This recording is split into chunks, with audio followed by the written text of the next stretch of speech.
Hello, good evening. Thank you for being here, everybody.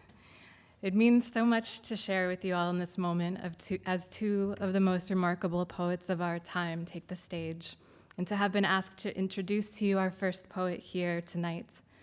Aracelis Girmay is a poet and human I hold dear.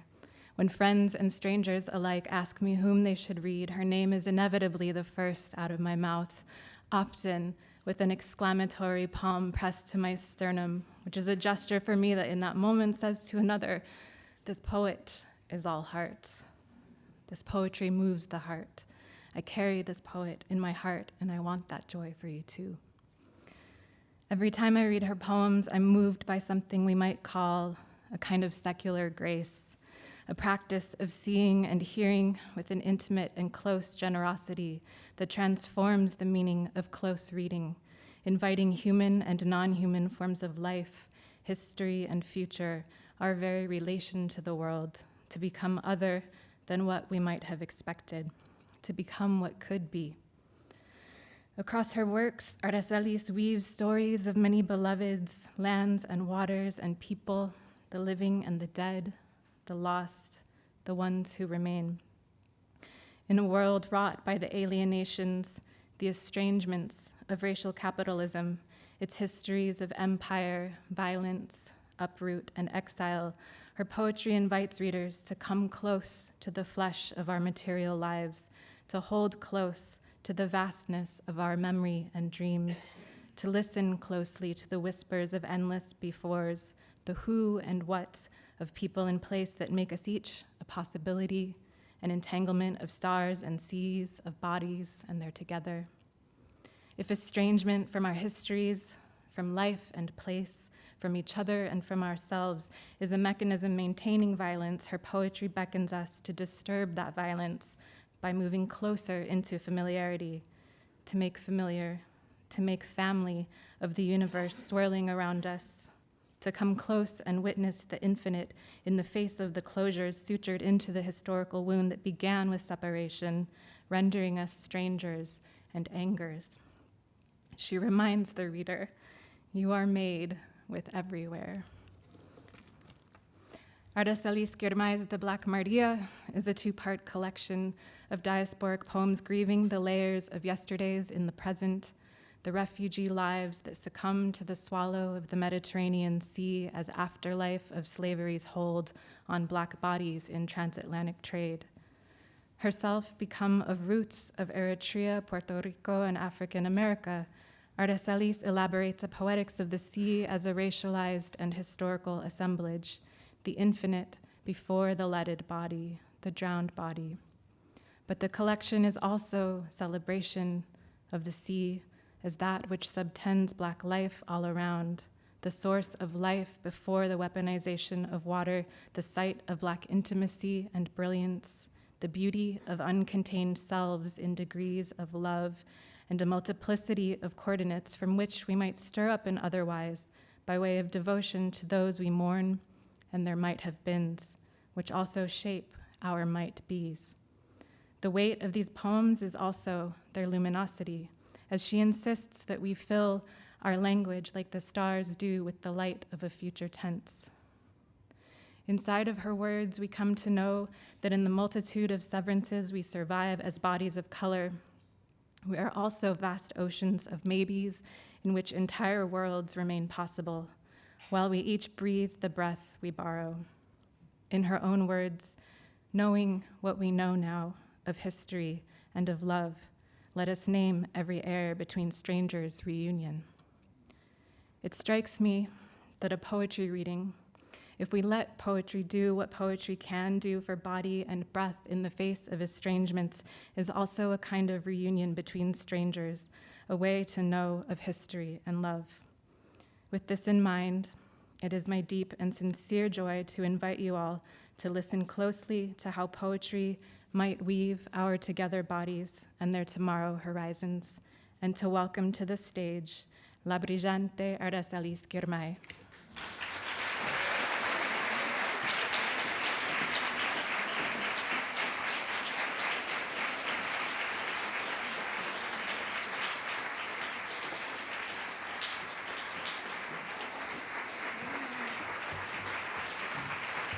Wow. Thank you. My goodness. It is such a gift to be here with you all. And wow. Thank you so much, Heidi, for your brilliance and generosity, and I feel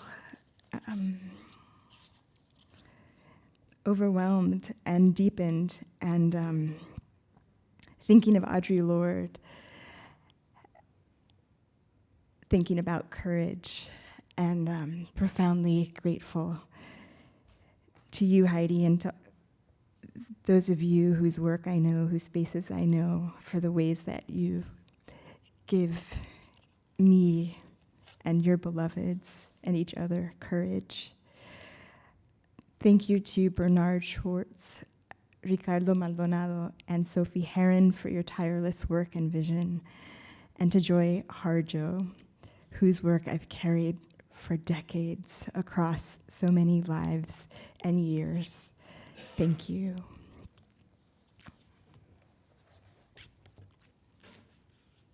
I changed my mind a bit, which happens but in direct response to the pieces that Ricky just shared of the younger than me writers. Really incredible to hear you. So this is a poem addressing people in the sea, or people who tried to cross the sea from Eritrea and into southern Europe. Beloveds, beneath the surface of your last place, the tiny oblivious fishes form wreaths above the seagrasses and their long reach. Some mornings in my own city far away, I run to greet you come to me as sea, and carry myself out into your long, dark time like a child meeting its older cousins. I touch your teeth and give you the single word of my body. I am a woman again at the side of Aboy Haile's bed. Aboy, who is 96, he is brushing my acacia hair. He is holding my arm. He says, moving his hand to mean all around us, that this is my home. He means Atisogdo, but he also means the world. Though I think in America that I am there and he is here, that we are different or far, really we are each other. My bones are your bones, he says. His teeth are my teeth, and my smiling is his smiling. He holds my arm tight until it is a stone, a bone. He smooths my hair with force. I am a horse, the long, dark skin of the water, the talking aboy of the water, the brushing back my acacia hair, washing my face. When we are done, I cross the sea back into air and return to the traffic of the streets I know. I am marked by the dead, your sea letters of salt and weeping. Now I am ready to lay myself down on the earth, to listen to the instructions for how to talk of love and land, to sing of home in the horrible years, and to fill my language like the stars do with the light anyway of a future tense.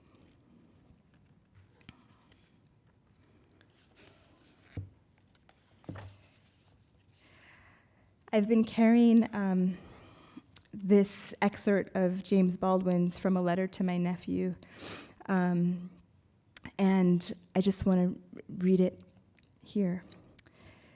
I don't know if you have known anybody from that far back. He's writing to his nephew about his nephew's father, which is his brother. I don't know if you have known anybody from that far back, if you have loved anybody that long, first as an infant, then as a child, then as a man, you gain a strange perspective on time and human pain and effort. Other people cannot see what I see whenever I look into your father's face, for behind your father's face as it is today are all those other faces which were his. Let him laugh, and I see a cellar your father does not remember, and a house he does not remember, and I hear in his present laughter his laughter as a child. Let him curse, and I remember his falling down the cellar steps and howling, and I remember with pain his tears which my hand or your grandmother's hand so easily wiped away. But no one's hand can wipe away those tears he sheds invisibly today, which one hears in his laughter and in his speech and in his song. I know what the world has done to my brother and how narrowly he has survived it.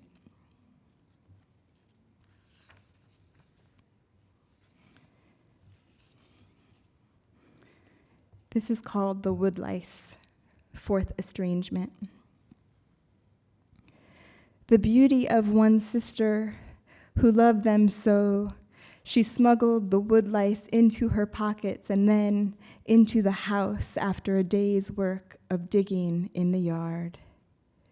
And after the older ones of us had fed her and washed, she carried them into the bed with her to mother them, so that they would have 2 blankets and be warm, for this is what she knew of love. And the beloveds emerged one by one from their defenses, unfolding themselves across the bed's white sheet like they did over 400 years ago, carried from that other moonlight, accidentally or by children, into the ship's dark hold, slowly adapting to the new rooms of cloths, then fields. And we, the elders to that sister, we, having seen strangers in our house before, we, being older, being more ugly and afraid, we began then to teach her the lessons of dirt and fear.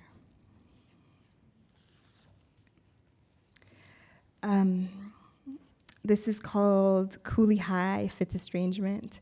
And every time I've had the chance to read the poem, I always say, for those of you who remember Boys to Men, Cooley High Harmony, the album, I can't hear it now. It makes me cry. In fact, when it comes on, I'm like, change the song, if I can, if I know someone in charge of the music. So, which is all the time. So this is Cooley High, Fifth Estrangement, 1991. I guess it's a funny thing, really, how I can't hear Boys to Men, even the 90s bedroom countdown and the color blue of Michael McCrary's Injection Fellas, without wanting to cry a real cry. Look, I've slipped into the surprise and trapdoor of my own heartache, just like that. The Cooley High harmony on repeat in the tape deck as my mom and I drove up to boarding school my first year, 1991. And though I've tried, I can't stop being touched by the borrowed car, my mother's hands, the steering wheel, a kind of clock we moved with toward the finish line. We rode a slow unfurling of ourselves across 120 miles despite history, despite warnings of colored kids washed by books or kerosene and lie. In the white yards of schools far from their fathers and the stars. And still, hundreds of us tumbling out of our houses to be half-raised. The ghosts of children from the Paris Indian school did come down from the hills all the way from Riverside to watch the odd quiet of our take leavings. Their hairs thick with cactus and grave dirt. The prickly pears of their mouths warning, some parts of you will die there. I can still see it all so clearly now. The school gate is a carving knife. This is the future Mom chooses for me, and she drives me to my dormitory room, different from the one I woke in, beside my cousin and small sister, brother sleeping in the trundle. I have been thrown into new orbit. This is an old story. Distance in the name of opportunity, the complicated sacrifice, and so on. But I could have stayed home for so long with my people, helped around the house, gotten a job. In Chicago, my mother's hometown, the death toll climbs like a serpent up the red graph. We are 2,000 miles away, but the deaths of Black kids everywhere are at her neck. So this is what she chooses for me. I am not gifted, no more than Angel or Sargent or Lenara or most anybody, really, but know how to read and to obey the rules of tests. And the academic officer says hope and promise to my mother, whose own mother would not choose my mother, who turns her back, and suddenly the car with her hands is leaving. I think, who will be my parent now, as the orange trees dot the coming darkness with their small fires, and not far the sadness of oaks and dry brush. Still, the car with her hands leaving. Please stay with me as I replay the last touch, my face buried in her hair and neck. How I am quiet and let her say, this is the best thing, though I disbelieve it even now. She was my mother, after all, and president of nothing.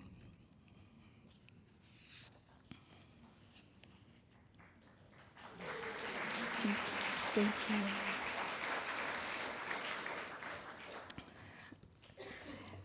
Thank you.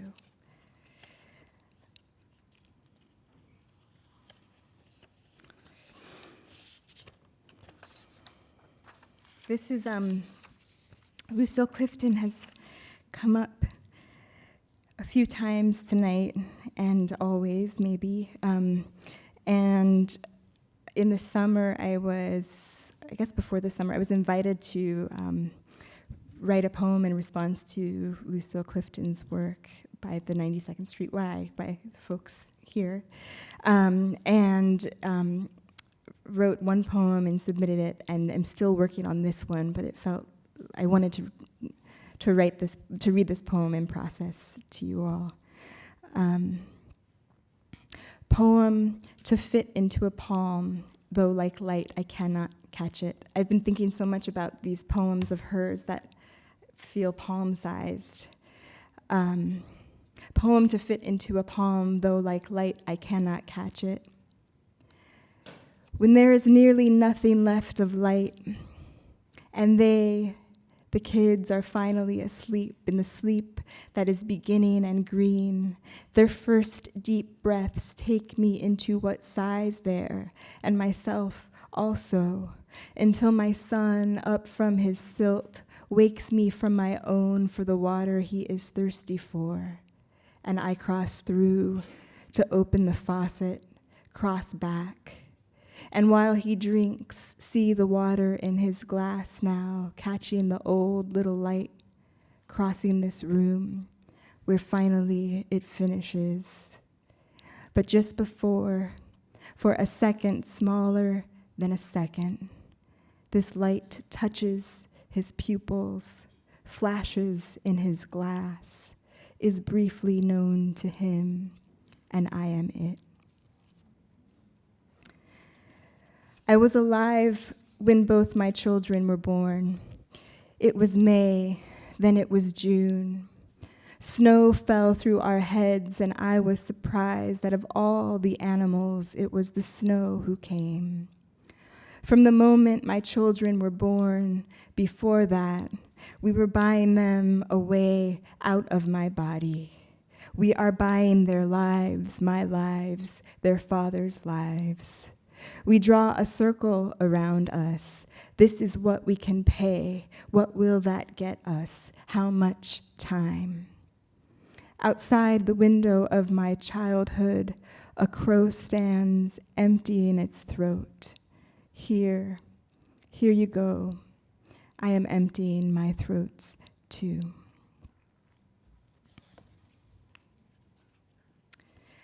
And I'll close with the last section of this longer poem that is thinking about many things, but just in case it's not obvious, thinking about the labor of being born, somebody being born, and how thin that line, to me, between what is called life and death. The body bearing something ordinary as light opens, as in a room somewhere the friend opens in poppy, in flame, burns and bears the child out. When I did, it was the hours and hours of breaking, the bucking of it all, the push and head not moving, not an inch, until when he flew from me, it was the night who came flying through me with all its hair. The immense terror of his face and noise. I heard the stranger, and my brain without looking vowed a love him vow. His struggling merely to be split me down with the axe to chew. How true the thinness of our hovering between the realms of here, not here. The fight first to open, then to breathe, and then to close. Each of us entering the world and entering the world like this, soft, unlikely, then the idiosyncratic minds and verbs. Beloveds, making your ways to and away from us, always across the centuries, inside the vastness of the galaxy, how improbable it is that this iteration of you or me might come to be at all. Body of fear, body of laughing, and even last a second. This fact should make us fall all to our knees with awe, the beauty of it against these odds, the stacks and stacks of near misses and slimmest chances that birthed one ancestor into the next and next. Profound, unspeakable cruelty, who counters this, who does not see, and so to tenderness I add my action. Thank you.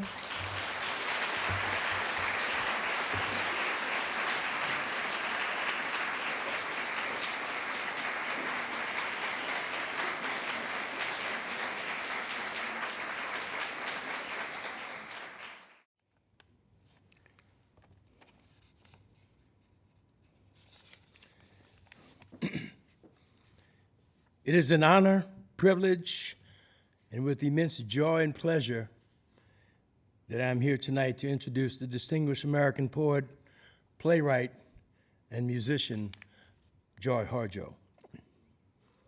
Born in Tulsa, Oklahoma on May 19th, also the birth date of my wife, Margaret. Ms. Harjo is a member of the Muskogee Creek Nation. She studied at the Institute of American Indian Arts, completed her undergraduate degree at the University of New Mexico, and earned an MFA in creative writing at the University of Iowa. She is the author of 8 books of poetry, with An American Sunrise published in 2019 being her latest volume. Her memoir, Crazy Brave, was published in 2012 and in 2013 won an American Book Award and the Penn Center USA Prize for Creative Nonfiction. W. Norton has published all of her most recent works.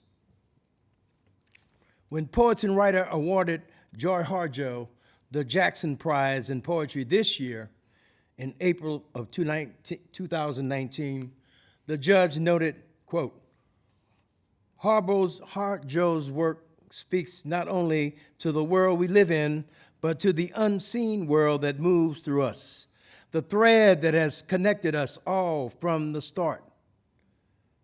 Harjo's poems embody a rich physicality and movement. They begin in the ear and the eye. They go on to live and hum inside the body. Throughout her luminous and substantial body of work, there's a sense of timelessness, of ongoingness, of history, repeating. These are poems that hold us up to the truth and insist we pay attention. That describes exactly how I felt when I first encountered her work. A lover of music like me, I recognize that music is deeply embedded within the structure and rhythm of her poetry and prose, which is also imbued with striking symbolism that expresses her personal beliefs and values, her spirituality and reverence for nature.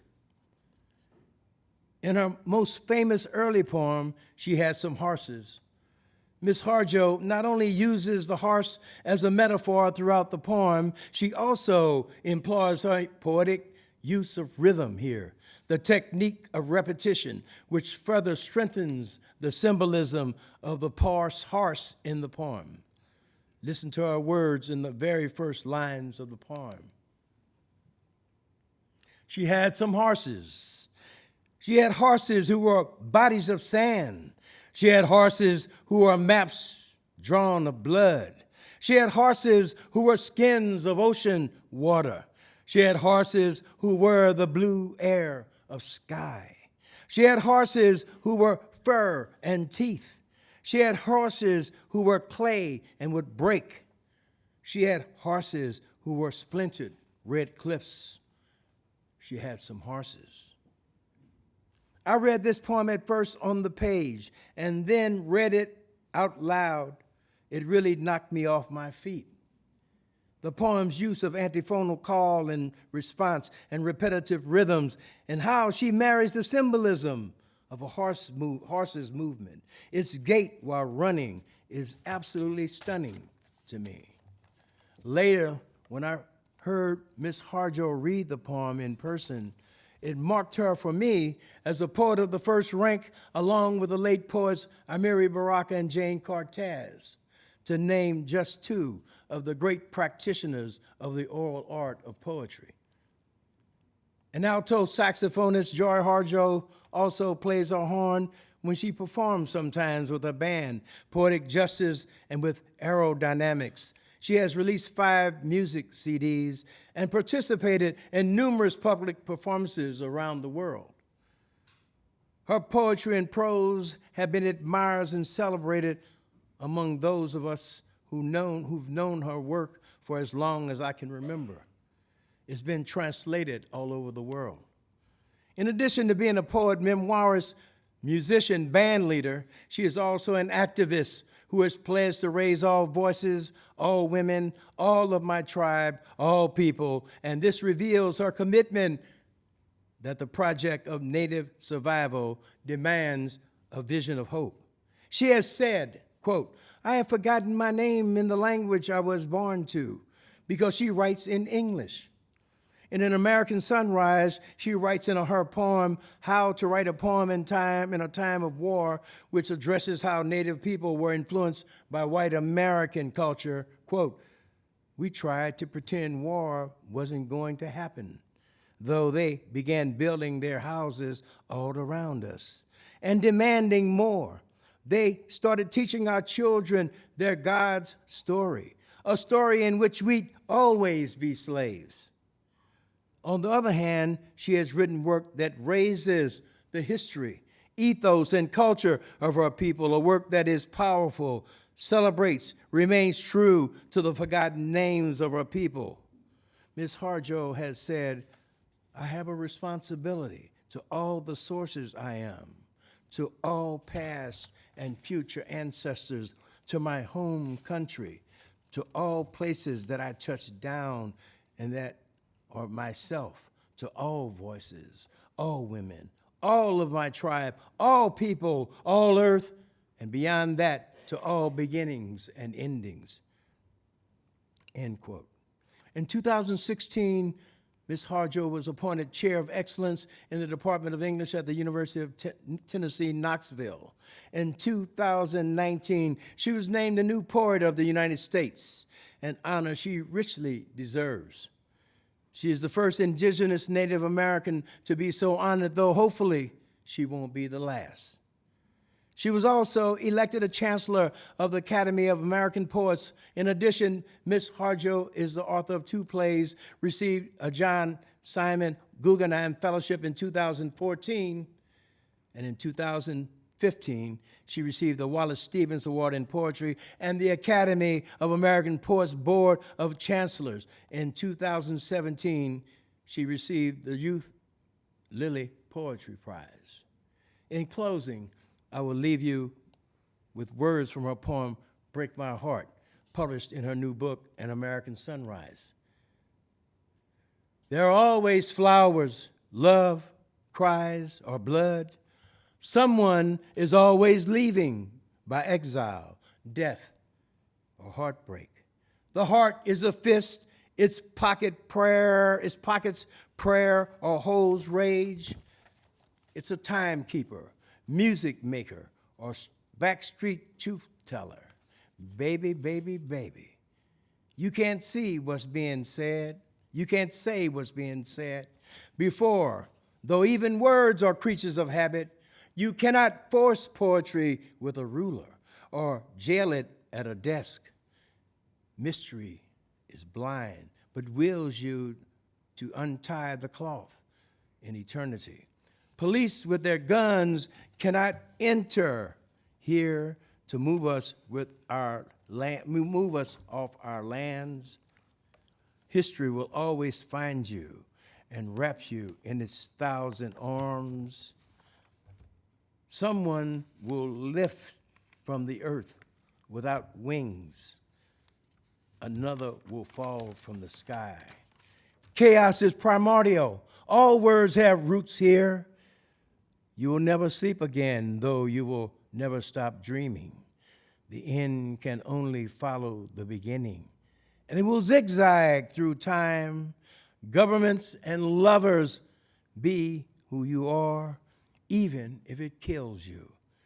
It will, over and over again, even as you live.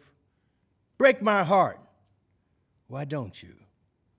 Ladies and gentlemen, please welcome the Poet Laureate of the United States, the great Joy Harjo.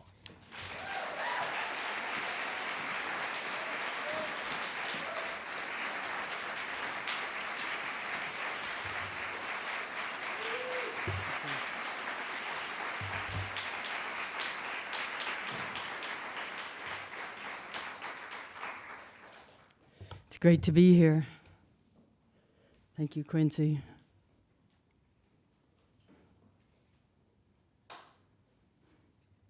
I'm going to start with an acknowledgement of the original people of these lands here, the Lenape or the Delaware. And I want to acknowledge them not as an elegy. I've heard a lot of these things and they sound like elegiac. Well, these people were here, they're gone, and we're sad, and let's get on with it. But it's not that way. I'm going to play a song to honor them. It's not an elegy, it's a blessing. To say thank you for taking care of this land, for this place, these Americas. The original peoples are born with that, of that land, and all of those here, we all carry that on. But we need to always acknowledge the ancestors of our poetry, of the place we live, of the plants, of our lives.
After hearing Aracelis, I wanted to redo my whole reading list. Because what came to me before coming up here, I mean, was that our poetry kind of makes a lacing together. But I'm going to start with this narrative poem. It's called Rabbit is Up to Tricks. And in our Muskogee Creek culture, a rabbit is the trickster figure. And the place that trickster figures live is at the edge of power. And the reason is the power is very tricky. So often you find these trickster figures, jesters, clowns, sitting right near those who are seated in the seats of power. Although sometimes things get confused. And sometimes we find the tricksters sitting in the seats of power. So this is a Muskogee Creek trickster story, contemporary. In a world long before this one, there was enough for everyone until somebody got out of line. We heard it was Rabbit, fooling around with clay in the wind. Everybody was tired of his tricks and no one would play with him, and he was lonely in this world. So Rabbit thought to make a person. And when he blew into the mouth of that crude figure to see what would happen, the clay man stood up. Rabbit showed the clay man how to steal a chicken. The clay man obeyed. Then he showed him how to steal corn. The clay man obeyed. Then he showed him how to steal someone else's wife, and that clay man obeyed. Rabbit felt important and powerful, and clay man felt important and powerful, and once that clay man started, he could not stop. Once he took that chicken, he wanted all the chickens. Once he took that corn, he wanted all the corn, and once he took that wife, well, he wanted all the wives. He was insatiable. Then he had a taste of gold. He wanted all the gold. Soon, it was land or anything else he saw. His wanting only made him want more. Soon it was countries. Then it was trade. The wanting infected the earth. We lost track of the purpose and meaning of life. We began to forget our songs, our stories. We could no longer see or hear our ancestors or talk with each other across the kitchen table. Forests were being mowed down all over the world to make more, and Rabbit had no place left to play. Rabbit's trick had backfired. Rabbit tried to call the clay man back, but when that clay man wouldn't listen, Rabbit realized he'd made a clay man with no ears.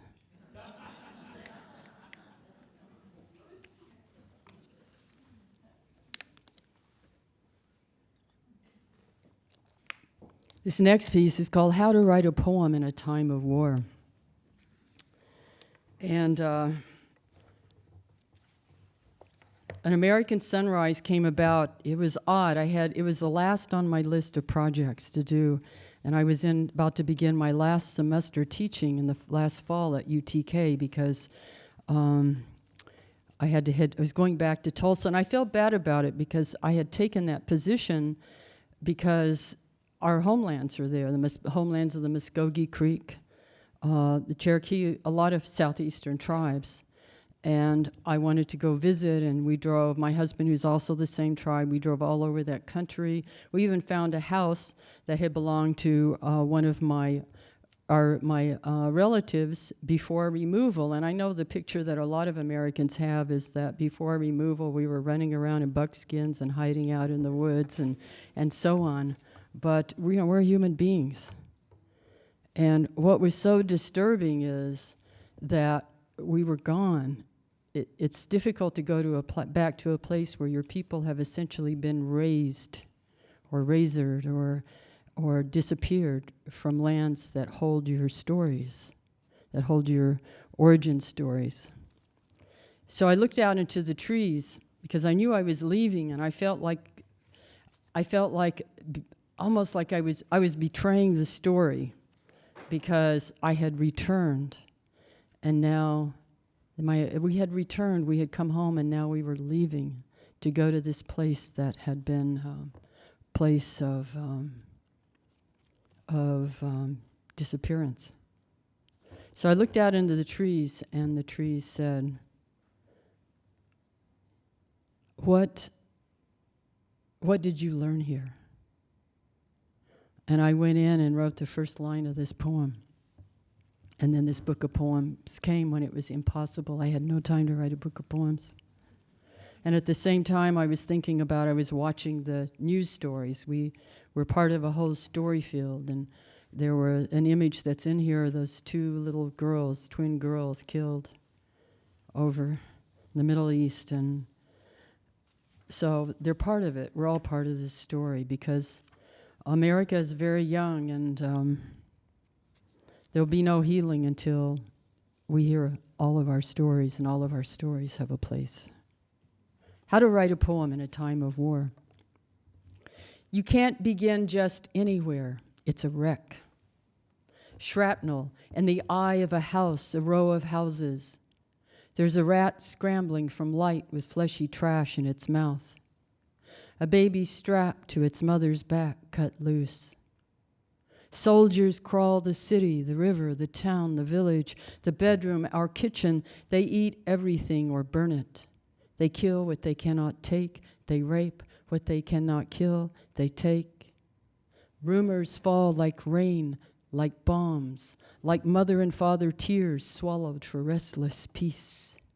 Like sunset slanting toward a moonless midnight, like a train blown free of its destination, like a seed fallen where there is no chance of trees or any place for birds to live. No, start here. Deer peer from the edge of the woods.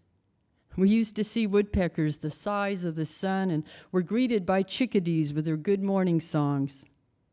We'd started to cook outside, slippery with dew and laughter.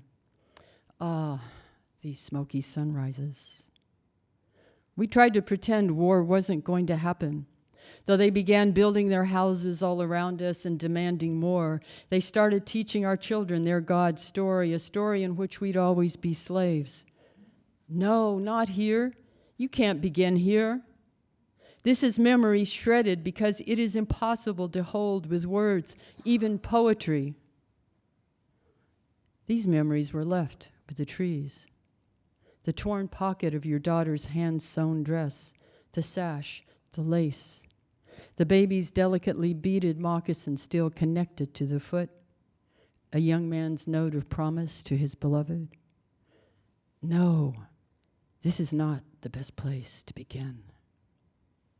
Everyone was asleep, despite the distant bombs. Terror had become the familiar stranger. Our beloved twin girls curled up in their nightgowns next to their father and me.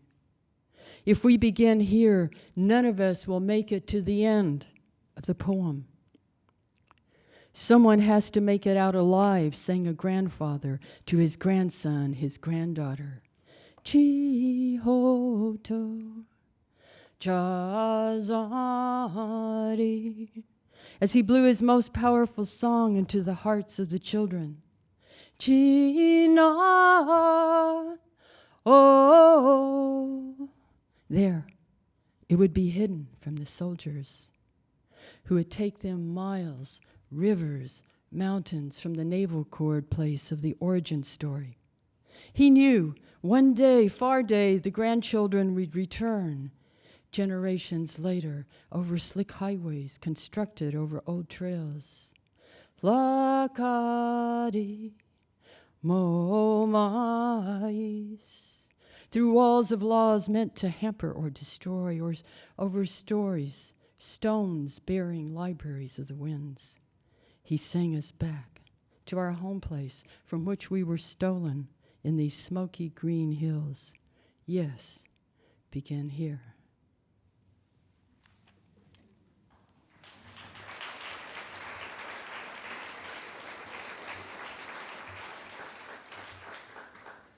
One thing I love about poetry is I never know what I'm doing or where it's going to go take me. And when I came to that about the grandfather blowing those songs into the children, it put things into, I knew how I'd managed to come all that way. This morning I pray for my enemies. And whom do I call my enemy? An enemy must be worthy of engagement. I turn in the direction of the sun and keep walking. It's the heart that asks the question, not my furious mind.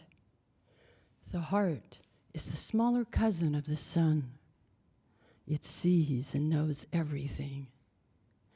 It hears the gnashing even as it hears the blessing. The door to the mind should only open from the heart. An enemy who gets in risks the danger of becoming a friend. This poem is called Running.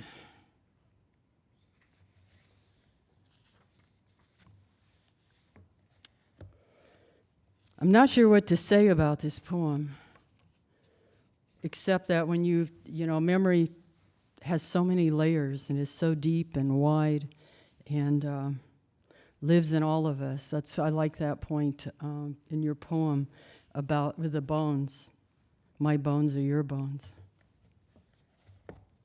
So this memory emerged, and I followed it. Running.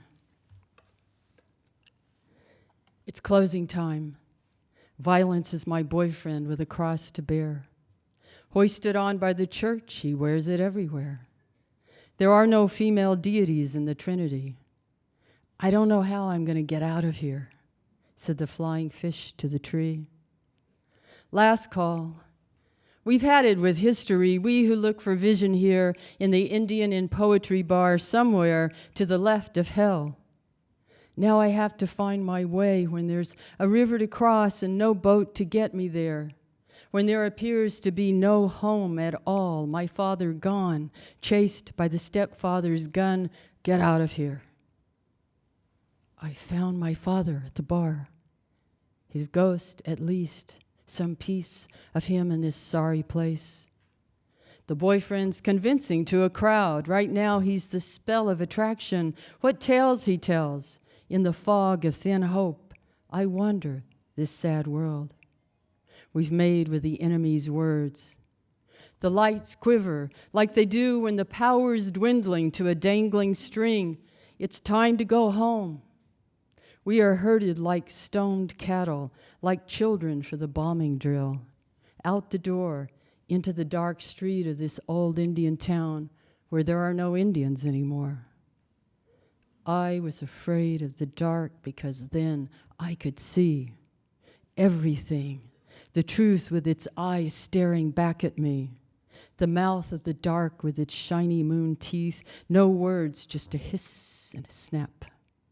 I could hear my heart hurting with my in-the-dark ears. I thought I could take it. Where was the party?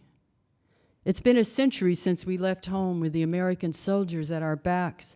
The party had long started up in the parking lot. He flew through the dark, broke my stride with a punch. I went down, then came up. I thought I could take being a girl with her heart in her arms. I carried it for justice, for the rights of all Indians. We all had that cross to bear. Those old ones followed me, the quiet girl with the long dark hair, the daughter of a warrior who wouldn't give up. I wasn't ready yet to fling free the cross. I ran and I ran and I ran through the 2 a.m. streets. It was my way of breaking free. I was anything but history. I was the wind.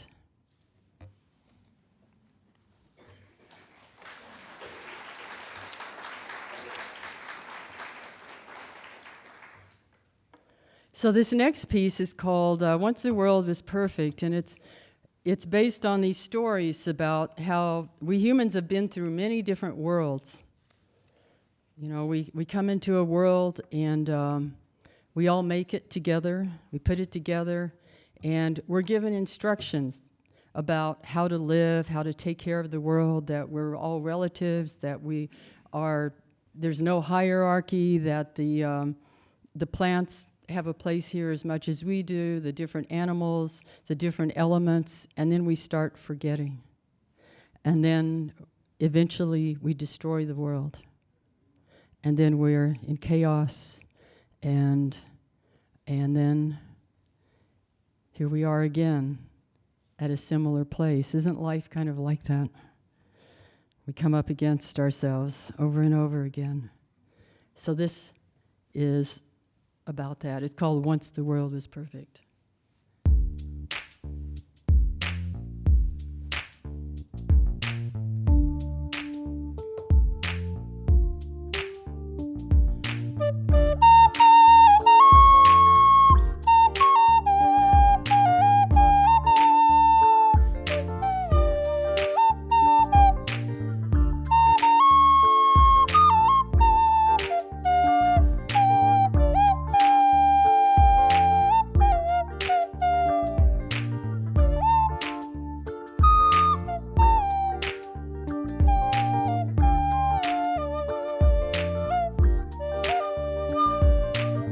Once the world was perfect, and we were happy in that world.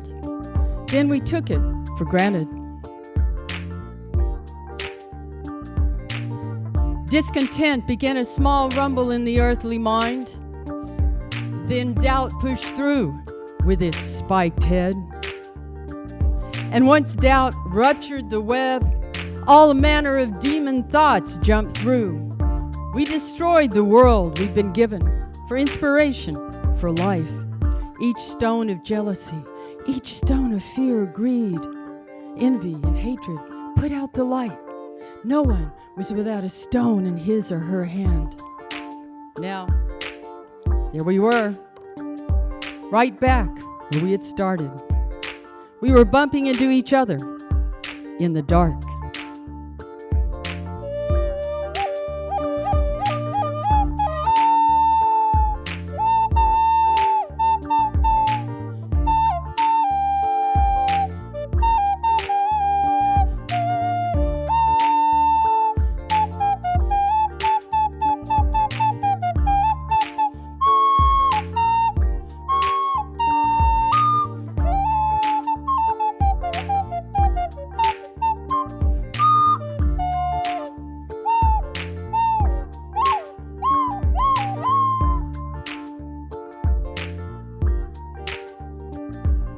Now we had no place to live because we didn't know how to live with each other. And then one of the stumbling ones took pity on another and shared a blanket.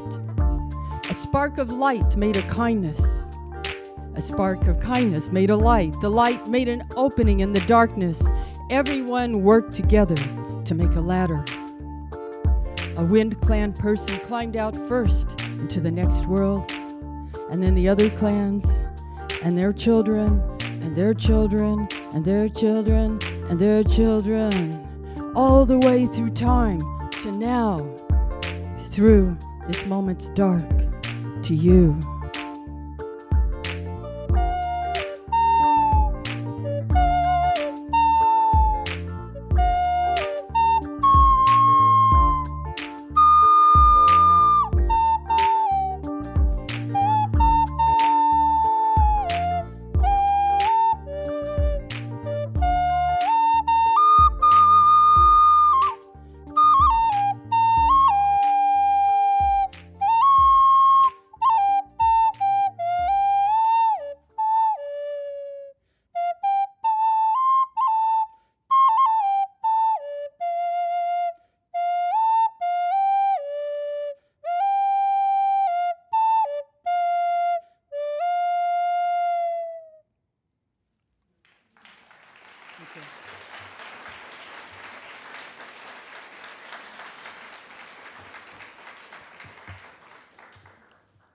Then I'm going to close with this one.